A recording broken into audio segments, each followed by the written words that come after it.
High-Rise Mystery by Sharna Jackson, Chapter 28. We passed the murder investigation room, formerly Pap's office, on our way out. The door was ajar and we craned our necks inside to have a look. Officer Burnett sat at Pap's desk, but not at Pap's computer. He'd pushed that old relic to the edge and sat typing away at a laptop. We didn't look up. Above him on the opposite wall was a floor plan of corner 1. Floors 21 and 22 were circled in red marker. Next to that, a photo of Hugo, taken when he was alive. Next to that, a photo of Hugo's arm and hand, taken once he was dead. I shuddered. Immediate flashback. Instant stomach ache. Once he's back, we'll bring him in for questioning, said DCI Sharp, talking into her mobile from the other side of the office. Panic. Who? Pap? I stared at Norva. She fluttered her hand at me to dismiss my reaction, but I saw her gulp. And get me some more officers, she barked. This is ridiculous. DCI Sharp walked past the gap in the door, her phone to her face. We jumped back, gasping. But too late. She turned and spotted us in the frame. Without reacting, she shut the door silently while looking in our eyes. We left the lobby. You know what, said Norva? If this wasn't officially the worst time, I would totally ask Lady Sharp to be my mentor. She serves icy realness, and I kind of love it. The quickest, most direct route to the market from the try is via the rack, through corners 2 and 3. We crossed it, walking straight through a basketball game. Time ain't on our side, sis, Norva said, stomping. Keep it moving. I crept apologetically behind her, mouthing, sorry, silently to the group. Oi, get off the court, waste girls, the team shouted. The basketball flew intentionally at Norva's head. She swung round and dipped her body, contorting her torso. The ball narrowly missed her face. Nice try, LeBrons, she laughed at them. Ringo jerked on his lead. Before Norva could stop him, he'd lifted a whole chicken bone into his mouth. When she tried to retrieve it from his jaw, he showed his true nature, his satanic hound form. Ringo turned his head slowly and snarled. He bared his teeth and snapped at her fingers. Norva was unperturbed. But baby, you'll slice up your throat, she whimpered at him. And then what? Like he understood or cared. While Norva tended to her child, I glanced back at corner 1. Perfect timing. Katie was striding across the try, back to the investigation room, I presumed. Katie, Norva shouted. How goes it? Yesterday seemed super tough. Katie slowed down to speak to us. Yeah, it was, and to be honest, girls, you're not helping. Norva pretended to look crestfallen. Katie noticed. I'm sorry, Norv, but I really do need to concentrate.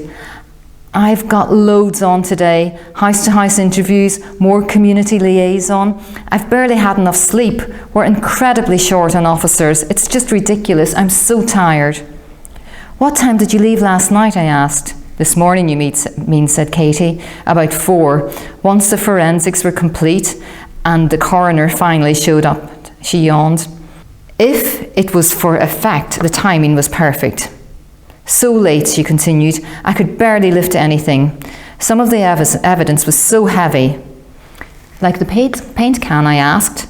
Yeah, the murder weapon, added Norva, her eyes shining. Murder weapon? Wait, what? How do you know about the paint can? Katie asked, surprised. I never told you anything about it.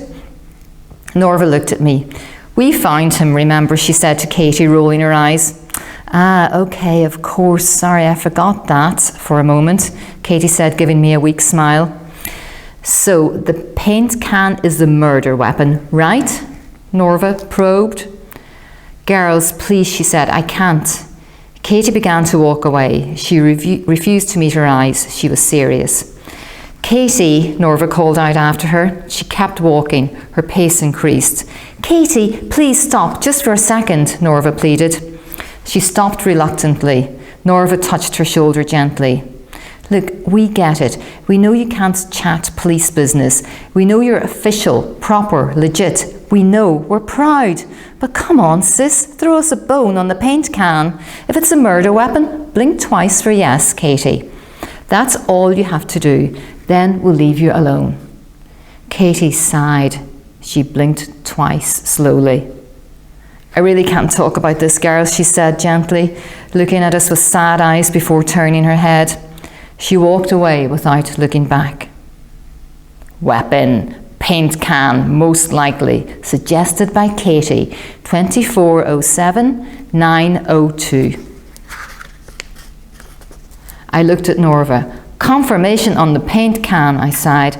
I've only ever seen them locked up in Pap's office or with Pap and Mark. So, said Norva. So, I started slowly, this again really focuses the investigation on Pap and now Mark, doesn't it? Norva shrugged her shoulders. Does it though? I looked at her incredulously. She couldn't be serious. Norva, don't let loyalty...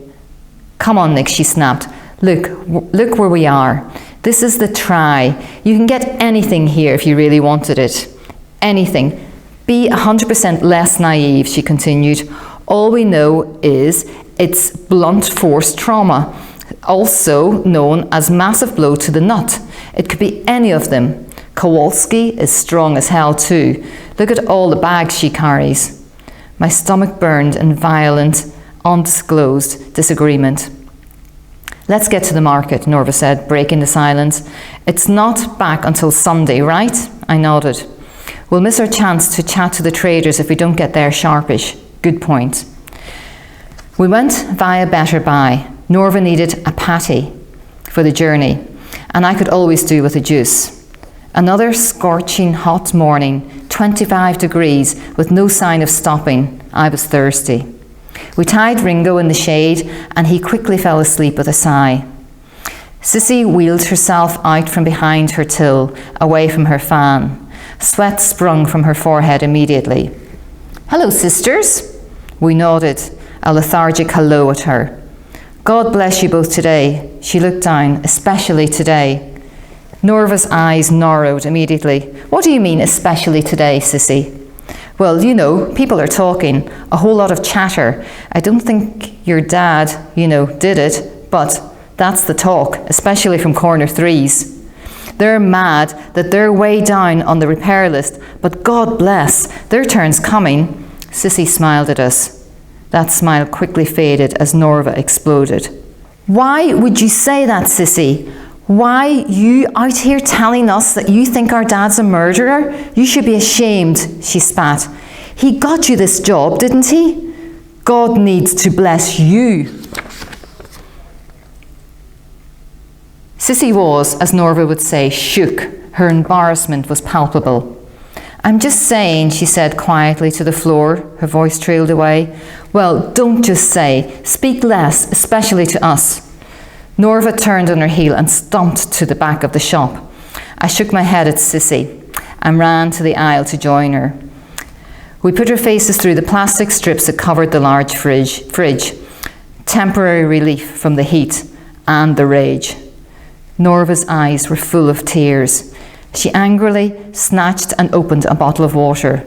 I reached for a Vitonica. $1.50 in here. No thanks, too expensive. I held it in my hands though.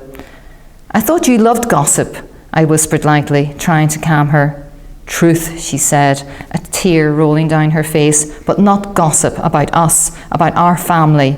Our family being murderers? Nah, there's a line and it just got long jumped by Hot Wheels over there. Norva kissed her teeth. She guzzled and glugged down the full bottle of water in one go and put the empty, crumpled bottle back on the shelf. Ain't paying for that, she shouted, and she can stuff her patty where the sun don't shine.